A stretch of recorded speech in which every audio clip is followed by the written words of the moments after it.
It's Paul Hollisoff for the Hollyman series. Paul, how are you? This topic tremendously interesting. I'm going to hear all of his take on this book. People need to definitely check out the book. Paul, how are you? I'm good. I'm very excited. I'm interested to hear all about this. So welcome, Ron. All right, so our Welcome. guest is Ronald Gruner, and he's going to talk about. He's a public health historian.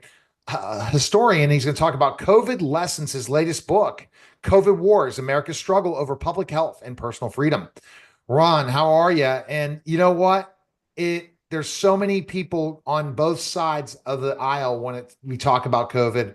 So many people had nightmares. Some people benefit from COVID. Some people just went through the motions. So I'm sure writing this book, you kind of dealt with a lot of those things, looking at it Well, historically. I did, Neil, and I wrote the book because I realized that the worst pandemic before COVID was the 1918 Spanish flu, and it was 60 years before somebody wrote a book about that incredible pandemic. And so I tried to write a book relatively recently after the pandemic that would kind of look at and analyze from an engineer's perspective. And that's what I really am, an engineer by profession. Um, what affected death rates and school dropout rates and test scores and deaths in despair? What were the factors that tended to matter? And that's what I tried to focus the book on. Absolutely. And so, Paul, I know you have a question to right off the bat ask about it, and I could have 100 questions about COVID. We could have a lot longer conversation than this for sure. Well, yeah, I'm interested in how it started, how it affects people. I mean, there's so many questions I have. So keep talking, Ron. You're doing great. Well, okay, let's talk about how it started. It started, I think if I had to use one word, I'd use confusion. And there was a tremendous amount of confusion starting in early February of 2020 when the first cases began to pop up in Washington State and the western part of the United States. And it seemed very far away, way off in China.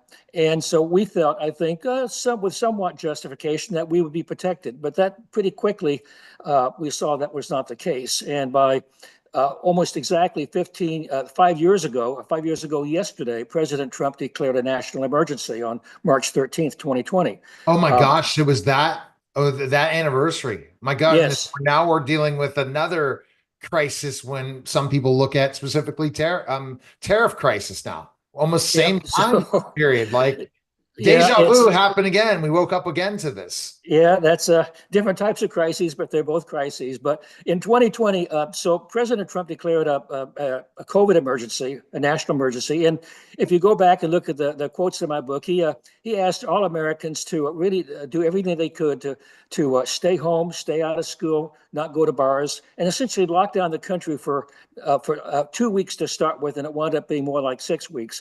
And that Right. was because deaths were exploding. Early in April of 2020, we had very few deaths in the United States, just a handful, well under 1,000. By the end of April, we had 60,000 COVID deaths, more deaths than all of Vietnam. So it was a huge shock in the first half of 2020 as to what was happening with COVID. It was Americans really weren't quite sure what to do.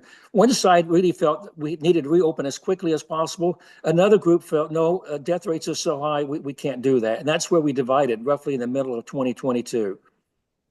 100%. And it's very, very interesting. Using therapeutics, not using therapeutics.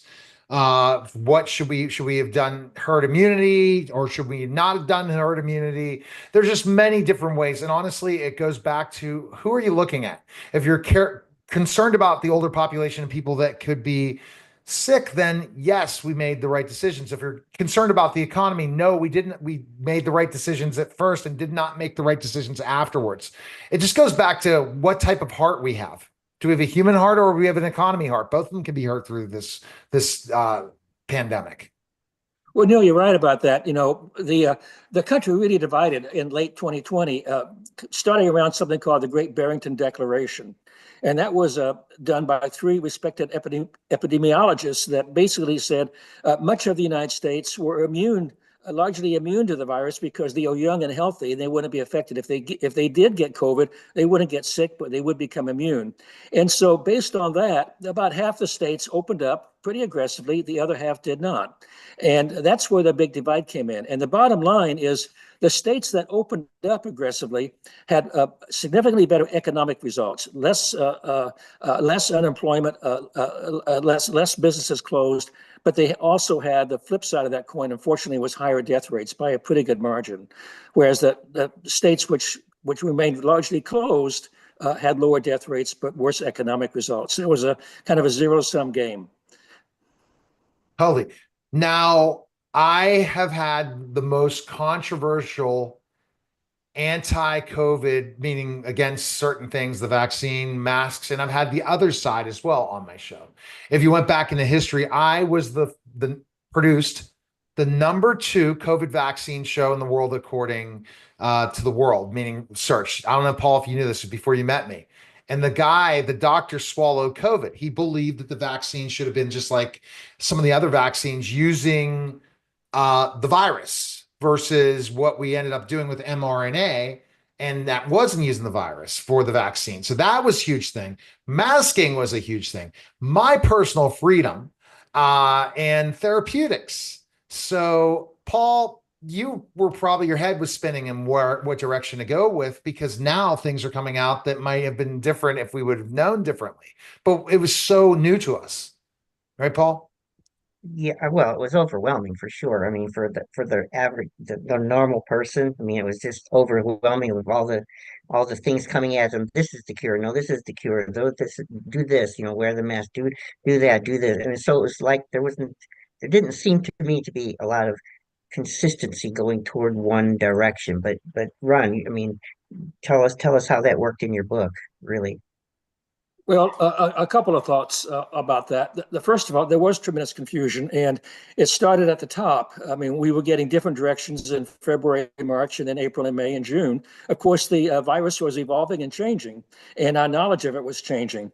But that was a significant factor. People ask me now, well, what would you do now if it happened now? And when I say now, if you don't trust the sources that you hear from the government or on social media or on cable, I strongly suggest you go to the top medical institutions we have in this country, because we have some of the best in the world. We have the Mayo Clinic in Minnesota, Massachusetts General in Boston, Stanford in San Francisco, Cleveland Clinic, half a dozen great hospitals in Texas. They're the ones to look at if you don't trust anybody else. And we're now beginning to move into a small measles, hopefully will remain small, measles outbreak in the Southwest. And if you have questions about that, whether you should, how you should treat it, whether you should have your children vaccinated, I think the thing to do is to go to the top hospitals in the country and see what they say. That's the place to sort through all this conflicting noise from social media, cable, and everywhere else today.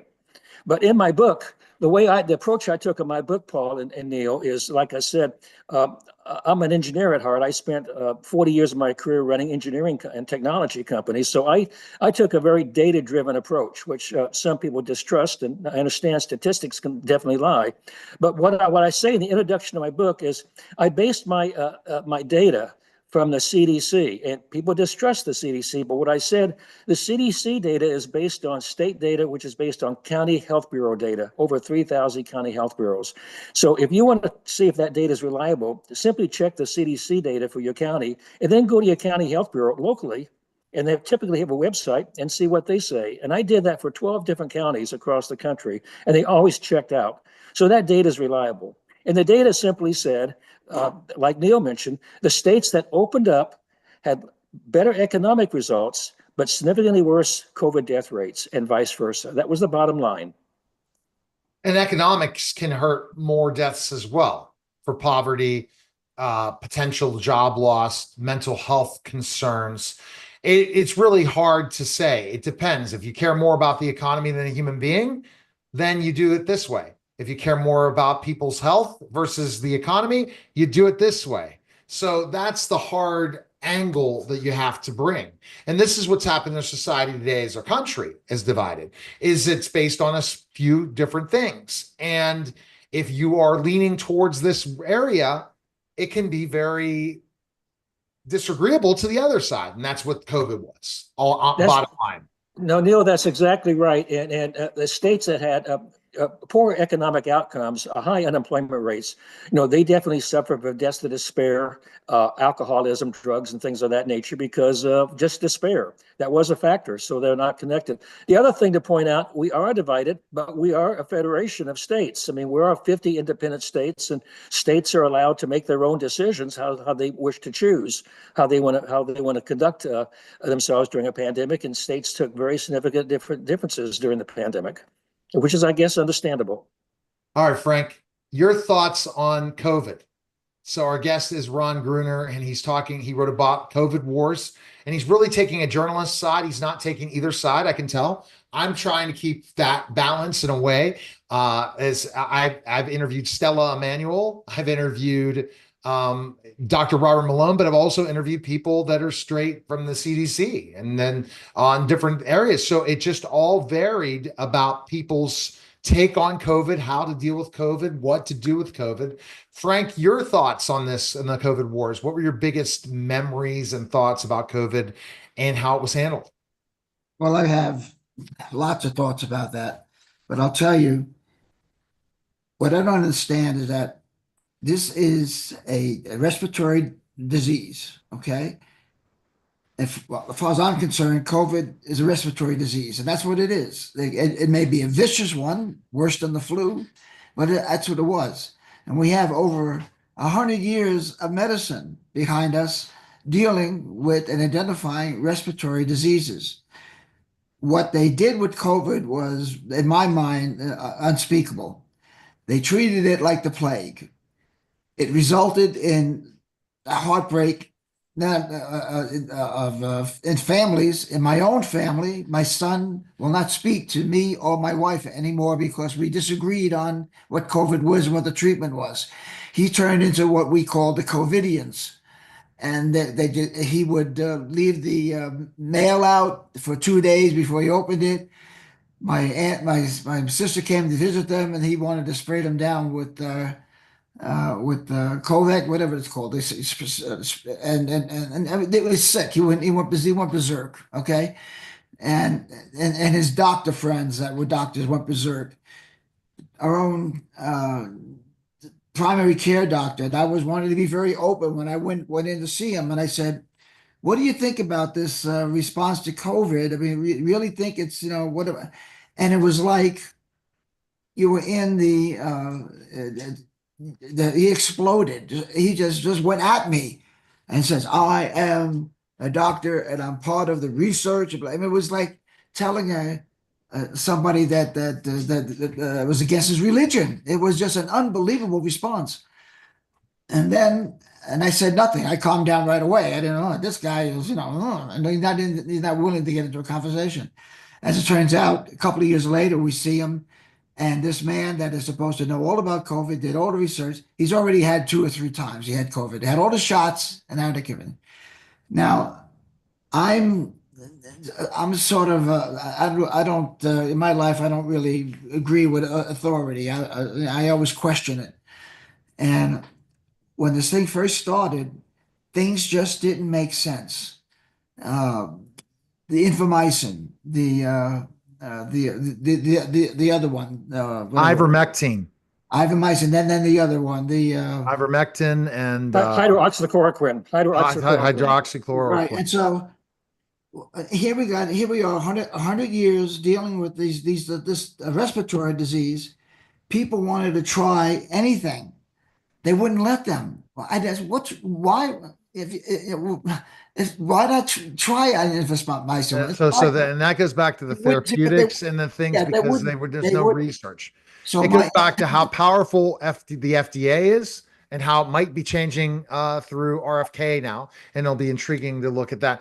But Ron, I think that's what happened. I mean, your research, you saw it divided down the middle of how we handle COVID, right?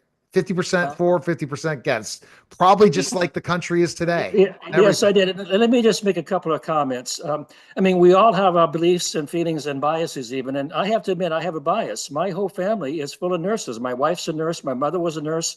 I have 3 sisters-in-law that were nurses, and we have probably a dozen friends that were nurses at Massachusetts General during the COVID pandemic. And so the views they have about COVID being a very real life-threatening disease, frankly, which goes beyond simply respiratory, but got into the heart and cardiac issues, is kind of influenced my thoughts.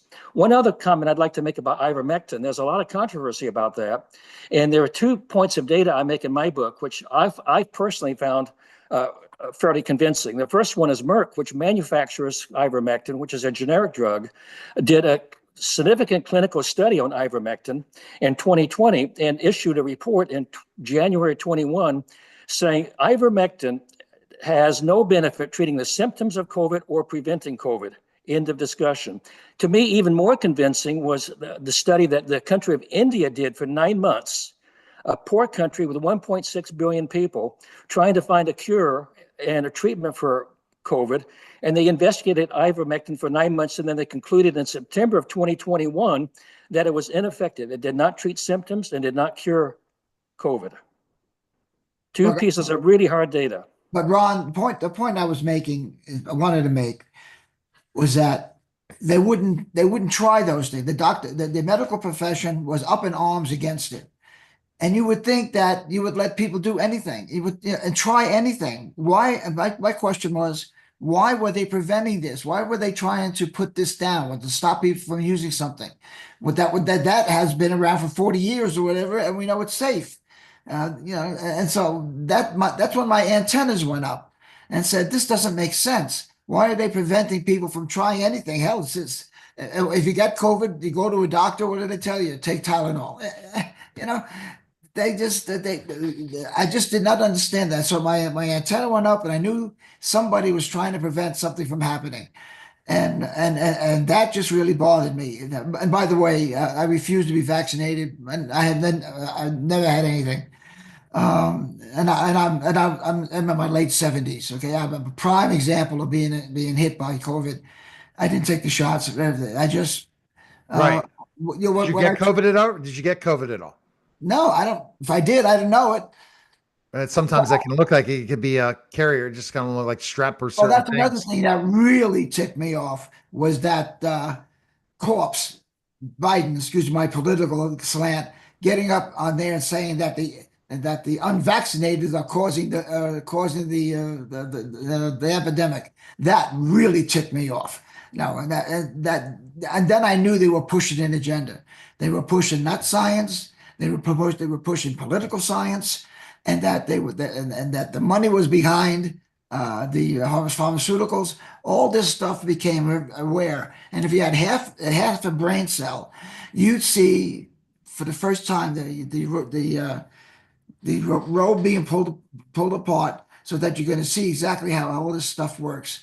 And I'm still waiting for when they advertise the COVID, the vaccines. Why don't they, like they do in every other vaccine, drug, anything? They always have that little disclaimer on the bottom of the ad. And everything, every drug, every vaccine, everything. There may be I haven't seen one, not one. Okay. All right. So I'm going to stop. This is definitely an opinion piece now. Back to you, Ron. Frank's, this is again the frustration on both sides, right? And now coming back to the vaccine, there's a lot of concerns about the vaccine being rushed out too quickly, and that's on both sides now. Everyone is agreeing on this now. Not just the right, but also the left is saying, hey, yeah, we now looked at specific things with the vaccine. We pushed it out too quickly, different things. What did you gather at the end? Will this always be divided, this history from your book? Well, like I said in the introduction of my book, in many respects, I didn't write it for people today. I wrote it for future generations because there's so much emotion, strong emotion about COVID. It's hard to really come to an objective conclusion as a country.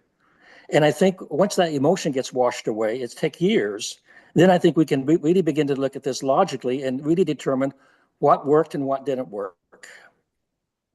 Okay. What do you think the response is going to be now when we have the next pandemic? Do you think we learned something from it, or do you think the same argument between science and political science is going to come up? I don't think we've learned something from it yet. I think we're learning, but it's too close. Like I said, it took 60 years to write a definitive discussion of the Spanish flu in 1918. And I think emotions still run far too high to sit down and talk about this quietly and objectively. And you got to think about it, Ron. Some people value money over life, and some people value life over money. And And so, politics. the truth is, or life of what the other expectations by keeping all the kids at home instead of going to school, how that's caused so many mental health issues in this country that could be a detriment to a generations to recover. That's certainly true, Neil. And a lot of that division came from relative income levels. People that were affluent and wealthy, and they could afford to give their kids the best computers and connections to the internet and private tutors to come in privately. I mean, dropping out of school wasn't that big of a deal. Whereas other folks that couldn't do that, it was a horrible situation. So we were divided not only politically, but also in terms of relative income. And the people that did best financially were the very wealthy. They saw their incomes rise and their wealth rise significantly during the pandemic because stocks exploded. Right. Paul, your take. Frank got to take his take. You like how I'm a journalist and I give both sides, right, Paul? At least I'm not giving you my opinion on this. All I can say is that I love science, and when science works, I love it, right? And I do, I live really close here to the Cleveland Clinic, but all these medical institutions, they've been doing it for hundreds and hundreds of years, and they've learned up to this point what to do and what not to do, et cetera. So I don't, I can't second guess, well, because I'm not a scientist in that way. So when the consensus comes together, that's when I say, okay, these are the reasons and that, and I'm really open for discussions, et cetera, for all kinds of things. But I love science. That's all. Yeah, and they're going to double back on the vaccine. Your thoughts, Ron? Will the vaccine continue, the COVID vaccine, or will it be changed in a lot of ways in the next years? Because COVID's still here; it's not gone. Well, the problem with COVID is it's a moving target. The reason people that get the vaccine and then get COVID maybe 6 or 9 months later is because it's a different strain of COVID. So we've had 6 different strains of COVID, starting with Alpha, Omega, Delta, over the last 3 to 5 years. And that's not unusual with viruses. We've been trying to develop a vaccine for HIV for 30 years, and we can't because it's changing so quickly. Whereas with polio, which is a static virus, we were very successful in the 50s developing a vaccine that pretty much shut polio down completely. Same thing with measles up until recently. But COVID has proven itself to be a moving target. Mm-hmm. Okay. And remember, today's date was the date The Simpsons said that the world was going to end, by the way, just FYI with Trump. See, if you're checking out Simpsons predictions after this blood moon. So you guys are all ready for it, right? And people probably went and then bought all this stuff, right? Sorry, guys, nothing happened. The power's not gone out and we've not had 2 days. Well, Neil, the day is not over yet. Because that blood moon's gonna come, and we're gonna have complete darkness very soon. Well, okay, I'll try to be prepared. I hadn't heard that. No, you have to check out the Simpsons predictions. Some of them are right, but come on now. This last 2 have been absolutely wrong. All right, so where you can pick up your book, Ron? This is a great conversation. Like I told you before, I think that we have to, as a country, research what's happened with COVID. If we would have gone herd immunity, we would have the same amount of deaths, but if we would have just kept things going and open the entire time, the whole world, would we have more mental health issues and other things and economy issues? Because economically, the United States is the one country that kept things open. And that's why economically they recovered much better than any of the other countries in the world because of shutting down. That's true. Well, to answer your question, I always encourage people to go to their local bookstores if possible. So it should be available in local bookstores already, but if it's not, you can just ask the folks there to order the book, and they can do that, and you have it in 3 or 4 days. And it's, of course, available on all the online sites, Amazon, Apple, Barnes & Noble. Online, you get an ebook version or get the printed version in a few days. So it's available everywhere. All right. That was a special simulcast of the Neil Haley Show.